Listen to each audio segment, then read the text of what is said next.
Sir ಹಲವು ಬಾರಿ ನಾವು ಚರ್ಚೆ ಮಾಡಿದ್ವಿ. ಫಾರ್ ಎಕ್ಸಾಂಪಲ್ ಬೆಂಗಳೂರಿನ ವಿಚಾರಕ್ಕೆ ಬಂದ್ರೆ ಎಲ್ಲೋ ಒಂದ್ ಕಡೆ ರಾಜಧಾನಿ ಉಗ್ರರ ಸ್ಲೀಪರ್ ಸೆಲ್ಗಳು ಆಗ್ತಿದೆಯಾ ಅನ್ನುವಂಥ ಪ್ರಶ್ನೆ ಮಾಡಿದಾಗ ದೇಶದಲ್ಲಿ ಇವಾಗ ನಾನಾ ಕಡೆ ಸ್ಲೀಪರ್ ಸೆಲ್ಗಳಿದ್ದಾವೆ, ಸ್ಲೀಪರ್ ಸೆಲ್ಗಳು ಆಕ್ಟಿವ್ ಆಗಿದ್ದಾವೆ. ಅದನ್ನ ಹೌ ಟು ಫೈಂಡ್ ಔಟ್, ಅದನ್ನ ಬುಡ ಸಮೇತ ತೆಗೆದು ಹಾಕೋದಕ್ಕೆ ಏನಾದರೂ ಕೇಂದ್ರ ಸರ್ಕಾರ ಏನಾದರೂ ಯಾವ್ದಾದ್ರು ಒಂದು ಪ್ರಾಜೆಕ್ಟ್ ಅನ್ನ ಹ್ಯಾಂಡಲ್ ಮಾಡುತ್ತಾ? ಹೇಗೆ ಸರ್ ಈ ಸ್ಲೀಪರ್ ಸೆಲ್ಗಳು ಆಕ್ಟಿವ್ ಆಗಿರೋದು ಇವಾಗ? ಈಗ ಸ್ಲೀಪರ್ ಸೆಲ್ ಅಂದ್ರೆ ಆ ಆಪರೇಷನ್ ಮೋಡ್ ಅನ್ನೇ ಚೇಂಜ್ ಮಾಡ್ಬಿಟ್ಟಿದ್ದಾರೆ ಅಂತ ಹೇಳ್ಬೋದು. ಸ್ಲೀಪರ್ ಸೆಲ್ಗಳಂದ್ರೆ ಏನು ಅಂತ, ಸ್ಲೀಪರ್ ಸೆಲ್ಗಳಂದರೆ ಇಲ್ಲಿ ಹೈಟೆಕ್ ಪೀಪಲ್ ಅಂದರೆ ಟೆಕ್ಕಿ ಇರುವವರು. ಮುಂಚೆ ನೀವು ನೋಡಿದರೆ ಇಂಜಿನಿಯರ್ಸ್ಗಳು ಇದರಲ್ಲಿ ಪಾತ್ರ ವಹಿಸ್ತಾ ಇದ್ರು ಸ್ಲೀಪರ್ ಸೆಲ್ಲಲ್ಲಿ, ಅಥವಾ ಹೈಕ್ ವೈಟ್ ಕಾಲರ್ಡ್ ಪರ್ಸನ್ಸ್. ಈಗ ನೀವು ನೋಡಿದರೆ ಈ ಸಲದ ಸ್ಲೀಪರ್ ಸೆಲ್ಗಳಲ್ಲಿ ನಮಗೆ 100% ಡಾಕ್ಟರ್ ಪ್ರೊಫೆಷನ್ಗಳು ಸಿಗ್ತಾರೆ. ಈ ಸ್ಲೀಪರ್ ಸೆಲ್ಗಳು ಏನು ಮಾಡ್ತವೆ ಅಂದರೆ they will be in contact with ನೀವು ಟೆರರಿಸ್ಟ್ ಏನು ಆ್ಯಕ್ಟಿವಿಟಿ ಮಾಡುವ ಈ ಸಂಘಗಳಿದಾವಲ್ಲ ಅವುಗಳೊಟ್ಟಿಗೆ ಇವರು ಆ್ಯಕ್ಟಿವಿಟಿ ಇಟ್ಕೊಂಡಿರ್ತಾರೆ. ಕಾಮನ್ ಪರ್ಸನ್ಗೆ ದೇ ಕಾಂಟ್ ರೀಚ್ ಔಟ್, ಅವನಿಗೆ ಅಷ್ಟು ತಲೆ ಇರಲ್ಲ ಯಾವ ರೀತಿಯಾಗಿ ಪಾಕಿಸ್ತಾನದಲ್ಲಿರುವ ಟೆರರಿಸ್ಟ್ಗಳು ಇಲ್ಲಿ ಗೊತ್ತಿಲ್ಲದಂಗೆ ಯಾವ ರೀತಿಯಾಗಿ ಅವರೊಂದಿಗೆ ಕಮ್ಯುನಿಕೇಷನ್ ಮಾಡಬೇಕು, ಯಾವ ರೀತಿಯಾಗಿ ಅದನ್ನು ತರಿಸ್ಕೊಬೇಕು, ಯಾವ ರೀತಿಯಾಗಿ ಟೆಕ್ನಿಕಲಿ ನಾವು ಡೆವಲಪ್ ಆಗಬೇಕು, ಯಾವ ರೀತಿಯಾಗಿ ಅದನ್ನು ಟ್ರೈನಿಂಗ್ ತಗೊಳ್ಬೇಕು. That is very tough. ಅಲ್ಲಿಂದ ಇಲ್ಲಿಗೆ ಬಂದು ಹೇಳ್ಕೊಡೋದು ಟಫ್. ಈ ಸ್ಲೀಪರ್ ಸೆಲ್ ಅವರು ಏನು ಮಾಡ್ತಾರೆ, they do back and work ಅಂತ ನಾವೇನು ಹೇಳ್ತೀವಿ ಅಲ್ವಾ, ಅದನ್ನು ಅವರು ಕ್ರಿಯೇಟ್ ಮಾಡ್ತಾರೆ. ಅದನ್ನು ಸ್ಲೀಪರ್ ಸೆಲ್ಗಳು ಆ ಟೆಕ್ನಾಲಜಿಗಳನ್ನು, ಆ ಏನು ಕಮ್ಯುನಿಕೇಷನ್ಗಳನ್ನು, ಆ ಏನು ರಿಲೇಷನ್ಶಿಪ್ಗಳನ್ನು ಬಿಲ್ಡಪ್ ಮಾಡಿ ಅದರ ನಂತರ ತಮ್ಮ ಆ್ಯಕ್ಟಿವಿಟಿ ಬಿಸ್ನೆಸ್ ಬ್ಲೂ ಪ್ರಿಂಟನ್ನು ರೆಡಿ ಮಾಡಿ ಎಲ್ಲಿ ಯಾನ್ ಮಾಡಬೇಕು, ಯಾವಾಗ ಮಾಡಬೇಕಂತ ಹೇಳಿದ ಮೇಲೆ ಕೆಳಗಡೆ ಬರೋದು ಡೌನ್ ಗ್ರೇಡ್. ನಾವೇನು ಹೇಳ್ತೀವಲ್ಲ, ಅಲ್ಲಿ ಎಕ್ಸ್ಪ್ಲೋಷನಲ್ಲಿ ಸಾಯ್ತಾರೆ, ಅಲ್ಲಿ ಬಂದೂಕಲ್ಲಿ. ಈಗ ನೀವು ನೋಡ್ತೀರಿ, ನೀವು ಬಾಂಬೆ ಇದಕ್ಕೆ ಬಂದಾಗ ನಾವು ಅವರನ್ನು ನೋಡ್ತೀವಿ.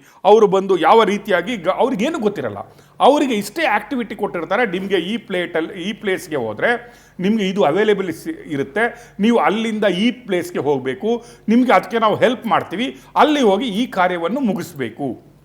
ಅಂದರೆ ಕೆಲವೊಮ್ಮೆ maybe it is a monetary term. ಅಂದರೆ ಕೆಳಗಡೆ ಇರುವಂತಹ ಏನು ಈ ಟೆರರಿಸ್ಟ್ಗಳಿರ್ತವೆ ಅವರ ಮನೆಯಲ್ಲಿರುವಂತಹ ವೀಕ್ನೆಸ್ಗಳು, maybe it is a financial problem, maybe other problem, ಅವುಗಳನ್ನು ತಿಳ್ಕೊಂಬಿಟ್ಟು ಅವರಿಗೆ ನಿನ್ನನ್ನು ನೀವು ಆತ್ಮಾಹುತಿ ದಾಳಿ ಮಾಡಿಕೊಂಡ್ರೆ, ಅಥವಾ ನೀನು ಇಷ್ಟು ಜನರನ್ನು ಸಾಯಿಸಿ ಏನಾದರೂ ಎಸ್ಕೇಪ್ ಆಗಿ ಬಂದರೆ, ಅಥವಾ ನೀವು ಸಕ್ಸಸ್ಫುಲಿ ನಾವು ಮಾಡಿದಂತಹ ಪ್ಲ್ಯಾನ್ಗಳನ್ನು ಇಂಪ್ಲಿಮೆಂಟ್ ಮಾಡಿದರೆ ನಿಮಗೆ ನಾವು ಈ ಥರದ ಒಂದು ವ್ಯವಸ್ಥೆಯನ್ನು ಮಾಡಿಕೊಡ್ತೀವಿ ಅನ್ನೋದು ಒಂದಿದ್ರೆ. ಸರ್ ಇನ್ನೊಂದು ಸರ್, ಇಲ್ಲಿ ಡಾಕ್ಟರ್ ಕ್ಲಿನಿಕಲ್ ಒಂದು AK-47 ಫ್ರಿಡ್ಜ್ ಅಲ್ಲಿ ಸಿಕ್ಕಿತ್ತು, ಇನ್ನೊಬ್ರು ಡಾಕ್ಟರ್ ಕಾರಲ್ಲೇ AK-47 ಇಟ್ಕೊಂಡು ಓಡಾಡ್ತಾ ಇದ್ರು.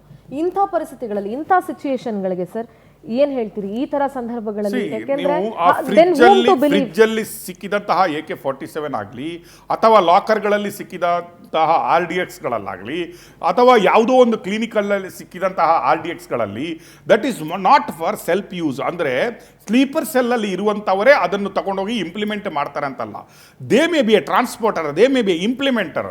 ಅವರು ಅದನ್ನು ತಗೊಂಡು ಬಂದು ಯಾರಿಗೆ ತಲುಪಿಸ್ಬೇಕು ಅಂದರೆ ಡೌಟ್ ಬರಲ್ಲ ನಿಮಗೆ. ಏನಂದರೆ ಪ್ರೊಫೆಷನಲ್ಸ್, ನೀವು ಕಾರ್ ಈಗ ವಿಧಾನಸೌಧ ಒಳಗೆ ಕಾರ್ ಹೋಗ್ತೀವಿ ಅಂತ ಇಟ್ಕೊಳ್ಳಿ, ನೀವು ಎಷ್ಟು ಜನರ VIP-ಗಳನ್ನು ಚೆಕ್ ಮಾಡ್ತಾರೆ, ಎಷ್ಟು ಜನ ಪ್ರೊಫೆಷನಲ್ ಅನ್ನು ಚೆಕ್ ಮಾಡ್ತಾರೆ. ಅದೇ ಒಬ್ಬ ಕಾಮನ್ ಪರ್ಸನ್ ಹೋದಾಗ ಅವನನ್ನು ಯಾವ ರೀತಿಯಾಗಿ ಚೆಕ್ ಮಾಡ್ತಾರೆ, ಅವನಿಗೆ ಯಾವ ರೀತಿಯ ಚೆಕ್ ಪಾಯಿಂಟ್ಗಳಿರ್ತವೆ, VIP-ಗಳನ್ನು ಯಾವ ರೀತಿಯಾಗಿ ಅವರು ಕಾಮನ್ ಏನು ಒಂದು ಈ ಚೆಕಿಂಗ್ ಇದೆಯಲ್ಲ ಅದನ್ನು ಬ್ರೇಕ್ ಮಾಡ್ಕೊಂಡು ಹೋಗ್ಬೋದು ಅನ್ನೋದೆಲ್ಲ ಇರುತ್ತೆ. ಅವರನ್ನು ಡೌಟ್ ಏನು ಆ ಕಣ್ಣಿನಿಂದ, ಥರ್ಡ್ ಐ ಕಣ್ಣಿಂದ ಅವರನ್ನು ನೋಡಲ್ಲ. ಇನ್ ದ್ಯಾಟ್ ಕ್ರೈಸಿಸ್ ಏನು ಮಾಡ್ತಾರೆ ಇವರು ಅಂದರೆ, ಇಂತಹ ಪ್ರೊಫೆಷನಲ್ಗಳನ್ನು ಯೂಸ್ ಮಾಡಿ ನೀವು ನೋಡ್ತೀರಿ. ಹಲವು ಈಗ ಮೊನ್ನೆ ರಣ್ಯರಾವ್ ಕೇಸನ್ನು ನೀವು ನೋಡ್ತಾ ಇದ್ರಿ.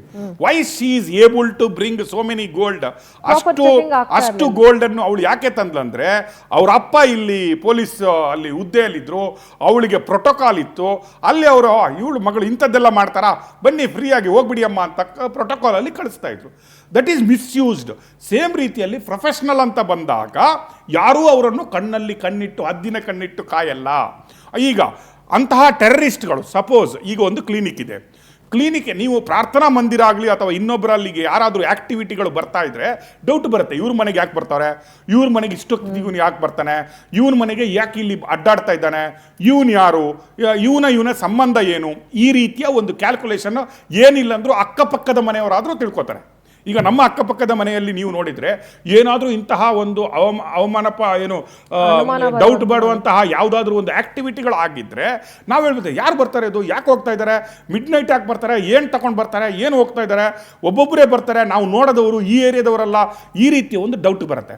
ಬಟ್ ಒಬ್ಬ ಡಾಕ್ಟರ್ ಪ್ರೊಫೆಷನಲ್ ಹತ್ರ ಮಿಡ್ ನೈಟ್ ಬರಲಿ, ಬೆಳಿಗ್ಗೆ ಬರಲಿ, ಸಾಯಂಕಾಲ ಬರಲಿ, ಇವತ್ತು ಬರೋದವನು ನಾಳೆ ಬರ್ದಿರ್ಬೋದು, ಅವನು ಗಡ್ಡೆ ಇಟ್ಕೊಂಡು ಬರಲಿ, ಟೊಪ್ಪಿ ಹಾಕ್ಕೊಂಡು ಬರಲಿ, ಯಾವ ರೀತಿಯಲ್ಲೂ ಬಂದ್ರೂ ಯಾರಿಗೂ ಡೌಟ್ ಬರಲ್ಲ. ಅಲ್ಲಿಂದ ಏನೂ ಇಡ್ಬೋದು, ಏನೂ ಕ್ಯಾರಿ ಮಾಡ್ಬೋದು. ಡಾಕ್ಟರ್ ಶಾಪಲ್ಲಿ ಅಥವಾ ಡಾಕ್ಟರ್ ಲಾಕರಲ್ಲಿ ಅಥವಾ ಡಾಕ್ಟರ್ ಫ್ರಿಜ್ಜಲ್ಲಿ AK-47 ಇದೆ ಅಥವಾ RDX ಇದೆ. ಡಾಕ್ಟರ್ ಈ ರೀತಿಯ ಒಂದು ಸ್ಲೀಪಿಂಗ್ ಸೆಲ್ಲಲ್ಲಿ ಇದ್ದಾನೆ. ಇವನಲ್ಲಿ ಬರುವ ಪೇಷಂಟ್ಗಳು ರಿಯಲ್ ಪೇಷಂಟ್ಗಳಲ್ಲ, ಇವನಲ್ಲಿ ಬರುವ ಪೇಷಂಟ್ಗಳು ಟೆರರಿಸ್ಟ್ಗಳು ಅನ್ನುವ ಭಾವನೆ, ಆ ಡೌಟ್, ನಾಟ್ ಈವನ್ 0.1% ಡೌಟ್ ಯಾರಿಗೂ ಹೋಗಲ್ಲ. ಫರ್ಗೆಟ್ ಅಬೌಟ್ ಇಂಟೆಲಿಜೆನ್ಸಿ, ಈವನ್ ಅಕ್ಕಪಕ್ಕದಲ್ಲಿ ನಾವಿದ್ರೂ ನಮಗೂ ಹೋಗಲ್ಲ. See what they selected, what profession they selected. ನೀವು ಹೇಳ್ಬೋದು ಅವರು ಡಾಕ್ಟ್ರನ್ನ ಯಾಕೆ, ಈಗ ಒಬ್ಬ ಇಂಜಿನಿಯರ್ ಹತ್ರ ಬಂದರೆ ಡೌಟ್ ಬರ್ತಾರೆ. ಇಂಜಿನಿಯರ್ ಹತ್ರ ಬಂದರೆ ಏನು ಕೆಲಸಪ್ಪ ಇವನು ಇಂಜಿನಿಯರ್ ಹತ್ರ ಏನು ಮಾಡ್ತಾರೆ ಅಂತ ಡೌಟ್ ಬರುತ್ತೆ. ಆಲ್ಮೋಸ್ಟ್ ಕೆಲವು ನೀವು ನೋಡಿದ್ರಿ ಸಾಫ್ಟ್ವೇರ್ ಕಂಪನಿ ಇಂಜಿನಿಯರ್ಗಳು ಸಿಕ್ಕಾಕೊಂಡಿದ್ದಾರೆ. ಲಾಸ್ಟ್ ಬಾಂಬ್ ಬ್ಲಾಸ್ಟ್ಗಳಲ್ಲಿ ಯಾರದನ್ನು ಮಾಡಿಕೊಟ್ಟಿದ್ದಾರೆ, ಆ ಸ್ಲೀಪರ್ ಸೆಲ್ಗಳಲ್ಲಿ ಯಾರಿದ್ರು ಅಂದರೆ ಮೋಸ್ಟ್ ಆಫ್ ದ ಪೀಪಲ್ ಇಂಜಿನಿಯರ್ಗಳಿದ್ರು. ಆ್ಯಂಡ್ ಈ ಸ್ಥಳದ sleeper cell, this is one more ಏನು ಅಟ್ಯಾಕ್ ಆನ್ ಇಂಟೆಲಿಜೆನ್ಸಿ ಅಂತ ನಾವು ಹೇಳ್ತೀವಲ್ಲ, ಇದು biggest shock to India, telling that ಈ ಸಲ ಅವರ ಮೋಡ್ ಆಫ್ ಆಪರೆಂಡಿ ಏನಿದೆ ಅಲ್ವಾ, ಯಾವಾಗಲೂ ಇಂಜಿನಿಯರ್ಗಳನ್ನು, ಸಾಫ್ಟ್ವೇರ್ ಕಂಪನಿಗಳಲ್ಲಿ ಮಾಡುವ ಇಂಜಿನಿಯರ್ಗಳನ್ನು ಅಥವಾ ಅವರ ಇಮೇಲ್ಗಳನ್ನು ಅಥವಾ ಅವರ ಕಾಲ್ ರೆಕಾರ್ಡ್ಗಳನ್ನು ಅಥವಾ ಅವರ ಮೂಮೆಂಟ್ಗಳನ್ನು ಚೆಕ್ ಮಾಡ್ತಾ ಇದ್ದ ಏನು ಇಂಟೆಲಿಜೆನ್ಸಿಗೆ ಈ ಸಲದ ಚಾಲೆಂಜಸ್ ಏನಾಗಿದೆ ಅಂದರೆ, ಅವರು ಇನ್ನೂ ರಂಗೋಲಿ ಕೆಳಗಡೆ ಹೋಗ್ಬಿಟ್ಟು ದೇ ಪ್ರೊಫೆಷನ್ ಬೈ ಏನು ಡಾಕ್ಟರ್ ಏನಕ್ಕಂದರೆ ದೇ ಕ್ಯಾನ್ ಮೀಟ್ ಎನಿಬಡಿ. ನೀವು ಬೆಳಿಗ್ಗೆಯಿಂದ ಸಾಯಂಕಾಲದವರೆಗೆ 100 ಸಲ ಯಾವ ರೀತಿಯಲ್ಲಿ ಅವನು ಬಂದರೂ, ಬುರ್ಕ ಹಾಕೊಂಡೇ ಬರಲಿ, ಯಾರೇ ಬರಲಿ, ಹೆಂಗೋ ಬರಲಿ, ಸ್ಟ್ರೆಚರಲ್ಲಿ ಮಲ್ಕೊಂಡು ಬರಲಿ, ಅವನನ್ನು ಆ್ಯಂಬುಲೆನ್ಸಲ್ಲೇ ಕಳಿಸ್ಬಿಡ್ಬೋದು. ನೋಡಿ ನೀವು ಡಾಕ್ಟ್ರ್ ಹತ್ರ ಬರುತ್ತೆ, ಒಂದು ಆ್ಯಂಬುಲೆನ್ಸ್ ಬರ್ಸ್ಕೊಡ್ತಾನೆ ಅವನು. ಆ್ಯಂಬುಲೆನ್ಸ್ ಬರ್ಕೊಂಡ್ಬಿಟ್ಟು ಇವನು ಸೀರಿಯಸ್ ಇದ್ದಾನೆ ಈ ಪೇಷಂಟು, ಅವನಿಗೆ ಈ ಹಾಸ್ಪಿಟ್ಲಿಂದ ಆ ಹಾಸ್ಪಿಟ್ಲಿಗೆ ಕರ್ಕೊಂಡು ಹೋಗಬೇಕು ಅಂತ ಹೇಳಿಬಿಟ್ಟು ಆ್ಯಂಬುಲೆನ್ಸಲ್ಲೇ RDX ಮತ್ತು ನೀವು ಏನು AK-47 ಇಟ್ಟು ಕಳಿಸಿದರೆ what will happen? It is a open door. Who is the person writing for ambulance? ಯಾರು ಕಳಿಸ್ತಾ ಇದ್ದಾರೆ? ಡಾಕ್ಟರ್ ಕಳಿಸ್ತಾ ಇದ್ದಾರೆ, ಪೇಷಂಟ್ ಮಲಗವ್ರೆ. ಈವನ್ ನಮ್ಮ ಪೊಲೀಸ್ ಅವರು ಅವರಿಗೆ ಜಾಗ ಮಾಡಿಕೊಡ್ತಾರೆ, ಹೋಗ್ರಪ್ಪ ಒಳಗಡೆ ಹೋಗಿ, ಬೇಗ ಹೋಗಿ ಅಂತ. Correct, they can reach anywhere. See this is the what the brain behind this. ನಾವು ಯಾಕೆ ಪ್ರೊಫೆಷ್ನಲ್, ಈಗ ನೋಡಿ ಕೆಲವಾರು ಡಾಕ್ಟರ್ಗಳ ಸಂಬಳನೇ 5 ಲಕ್ಷ 10 ಲಕ್ಷ ರೂಪಾಯಿ ಸಂಬಳ. ನೀವು ನೋಡ್ತಾ ಇದ್ರಿ, still they are able to brainwash. ನಾನು ಹೇಳಿದಿರಲ್ವಾ, ದೇಶ ಪ್ರೇಮ ಇಲ್ಲದವರು ದೇಶದ್ರೋಹಿಗಳು ಒಂದು ಕಡೆ ಆದರೆ, ಅವರನ್ನು ಬ್ರೈನ್ ವಾಶ್ ಮಾಡುವಂತಹ ಟೆರರಿಸ್ಟ್ಗಳು ಇನ್ನೊಂದು ಕಂಟ್ರಿಯಿಂದ ಬಂದರೆ ಅದಕ್ಕೆ ಇದಕ್ಕಾಗಿಯೇ ಸಪೋರ್ಟ್ ಮಾಡುವಂತಹ ಪಾಲಿಟಿಕ್ಸ್ಗಳು ನಮ್ಮಲ್ಲಿದ್ದಾವೆ. ಈಗಲೂ ಕೂಡ ತೂ ಮೈ ನಿನ್ನೆ ನಾವು ನೋಡ್ತಾ ಇದ್ದೀವಿ, ಅರೆ ಮೋದಿಯವರು ಭೂತಾನ್ಗೆ ಹೋಗ್ಬಿಟ್ರು, ಮೋದಿಯವರು ಬರ್ಡೇ ಸೆಲೆಬ್ರೇಟ್ ಮಾಡಲಿಕ್ಕೆ ಹೋಗ್ಬಿಟ್ಟು ಒಂದು ಪೂರ್ವ ನಿಯೋಜಿತ ಒಂದು ಫಂಕ್ಷನ್ಸ್ ಇತ್ತು, ಹೋಗಿದ್ದಾರೆ. ನಿಮಗೆ ನೆರೆ ರಾಷ್ಟ್ರಗಳು ಬೇಕು, ನೆರೆ ರಾಷ್ಟ್ರದೊಟ್ಟಿಗೆ ಸಂಬಂಧಗಳು ಬೇಕು. ಅವರು ಏನು ಅಲ್ಲೇ ಹೋಗಿ ಜೆಂಡಾ ಹೂಡಿ ಇನ್ನೊಂದು 7 ದಿನ ಅಲ್ಲಿ ಇರಲ್ಲ, ಹೋಗ್ಬಿಟ್ಟು ಭೂತಾನಿಂದ ವಾಪಸ್ ಬರ್ತಾರೆ. ಅದಕ್ಕೆ ಆದ ಒಂದು ಹೋಮ್ ಮಿನಿಸ್ಟರ್ ಇದ್ದಾರೆ, ಅದನ್ನು ನೋಡ್ಕೊಳ್ಳಿಕ್ಕೆ ಅಂತ ವ್ಯವಸ್ಥೆ ಇದೆ.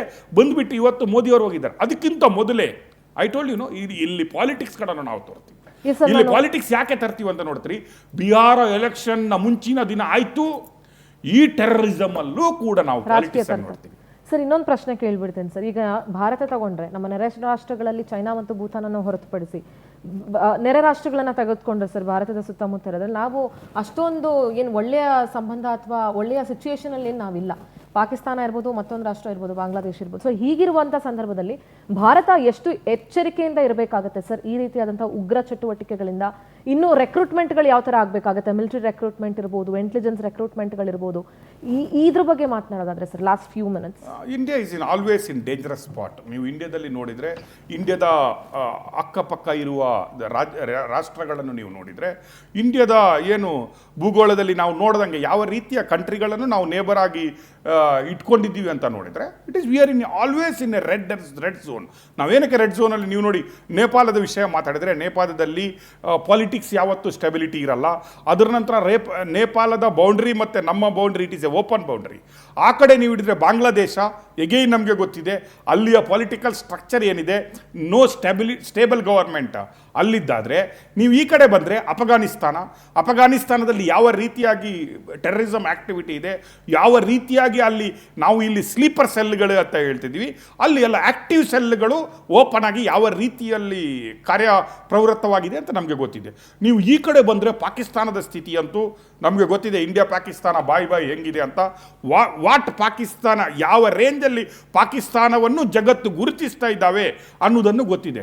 ಟೆರರಿಸಮ್ನ ಹುಟ್ಟು ಏನಾದರೂ ಆಗಬೇಕಿದ್ರೆ ಇಸ್ಲಾಂ ಧರ್ಮದ ವ್ಯವಸ್ಥೆಯನ್ನೇ ಬುಡಮೈಲು ಮಾಡುವಂಥ ಇಸ್ಲಾಂ ಧರ್ಮಕ್ಕೆ ಡಿಫ್ರೆಂಟ್ ಆದ ಮೀನಿಂಗನ್ನು, ಒಂದು ಕೆಟ್ಟ ಮೀನಿಂಗನ್ನು ತಂದುಕೊಟ್ಟಂತಹ ಯಾವುದಾದ್ರೂ ರಾಷ್ಟ್ರ ಇದ್ದರೆ ಅದರ ಉದ್ಭವ ಏನಾಗಿದ್ದರೆ ಅದು ಪಾಕಿಸ್ತಾನದಿಂದ.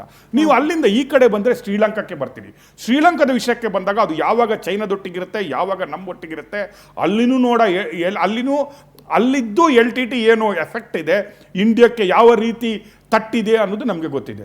ಇದನ್ನೆಲ್ಲ ಸಿನಾರಿಯೋಗಳನ್ನು ನೋಡಿದಾಗ ಈ ಪೊಲಿಟಿಕಲ್ ಸ್ಟೆಬಿಲಿಟಿ ಮತ್ತು ಟೆರರಿಸ್ಟ್ ಆ್ಯಕ್ಟಿವಿಟಿ ಭಾರತ ದೇಶದ ಬೌಂಡ್ರಿಗಳ ಸುತ್ತಮುತ್ತ ಇರುವ ರಾಷ್ಟ್ರಗಳಲ್ಲಿ ಇರುವುದರಿಂದ, ಆ ರಾಷ್ಟ್ರಗಳಿಗೆ ನಮ್ಮದು ಡೈರೆಕ್ಟ್ ಲಿಂಕ್ಗಳಿರೋದರಿಂದ ಇದು ಒಂದು ಸಮಯದಲ್ಲಿ ಭಾರತದ್ದೇ ಒಂದು ಅಂಗ ಪ್ರದೇಶವಾಗಿರೋದ್ರಿಂದ we are in a dangerous spot. ಮತ್ತು ಒಗ್ಗಟ್ಟಿಲ್ಲ, ಇಲ್ಲಿ ಎಲ್ಲೂ ಒಗ್ಗಟ್ಟಿನ ಬಲ ಇಲ್ಲ ಇದ್ದರೆ ಇನ್ನೊಂದು ಕಡೆ ಇದನ್ನೇ ಉಪಯೋಗಿಸಿಕೊಳ್ಳುವಂತಹ ಚೈನಾದಂತಹ ರಾಷ್ಟ್ರ ಕಾಂಪಿಟೀಟರು ನಮ್ಮೊಟ್ಟಿಗೆ ಇರುವಾಗ V are always in red zone. ಅದು ಕೂಡ ಸ್ವಲ್ಪ ಪ್ರಧಾನಮಂತ್ರಿ ಮೋದಿಯವರು ಬಂದ ಮೇಲೆ ಹೌದು, ನಾವು ವ್ಯವಸ್ಥಿತವಾಗಿ ನಮ್ಮ ಇಂಟರ್ನ್ಯಾಷನಲ್ ರಿಲೇಷನ್ಶಿಪ್ ಏನಿದೆ ಅದನ್ನು ಡೆವಲಪ್ ಮಾಡಲಿಕ್ಕೆ ನೋಡ್ತಾ ಇದ್ದೀವಿ, ನಾವು ವಿಶ್ವಗುರು ಆಗಲಿಕ್ಕೆ ಹೊರಟಿದ್ದೀವಿ ಅನ್ನುವ ಒಂದು ಹೋಪ್ಸಲ್ಲಿ ಇರುವಾಗ ಇಂಥ ಆ್ಯಕ್ಟಿವಿಟಿಗಳಿದೆ ಅಲ್ವಾ, that makes us to lose our hopes again and again. Right sir, thank you so much sir. ಇವತ್ತಿನ ಚರ್ಚೆಯಲ್ಲಿ ಭಾಗಿಯಾಗಿ ಸಾಕಷ್ಟು ವಿಚಾರಗಳನ್ನು ತಿಳಿಸ್ಕೊಟ್ಟಿದ್ದಕ್ಕೆ. ಎಸ್ ವೀಕ್ಷಕರೇ, ಇವತ್ತು ನೋಡಿದ್ರಲ್ಲ, ಒಂದು ಧರ್ಮಸ್ಥಳದ ವಿಚಾರವಾಗಿ ಧರ್ಮದ್ರೋಹಿಗಳ ಪರಿಸ್ಥಿತಿ ಏನಾಗಬಹುದು ಮತ್ತು ಮತ್ತೊಂದು ವಿಚಾರ ನಾವು ತೆಗೆದುಕೊಂಡಿದ್ದು ದೆಹಲಿಯ ವೈಟ್ ಕಾಲರ್ ಟೆರರಿಸಮ್ ಅಟ್ಯಾಕ್ ಅಂತ ಏನು ಹೇಳ್ತೀವಿ ಅದು. ಸೊ ಇದ್ರ ಬಗ್ಗೆ ಭಾರತ ಏನು ನಿಲುವು ತೆಗೆದುಕೊಳ್ಳುತ್ತೆ ಅನ್ನುವಂಥ ಕುತೂಹಲ ಸಹಜವಾಗೇ ಇದೆ. ಕಾದ್ ನೋಡೋಣ, ಸಭೆಯ ನಂತರ ಭಾರತ ಯಾವ ನಿಲುವನ್ನು ತೆಗೆದುಕೊಳ್ಳುತ್ತೆ ಅಂತ. ನೋಡ್ತಾರೆ ಪವರ್ ಟಿವಿ, ಇದು ನಿಮ್ಮ ಶಕ್ತಿ.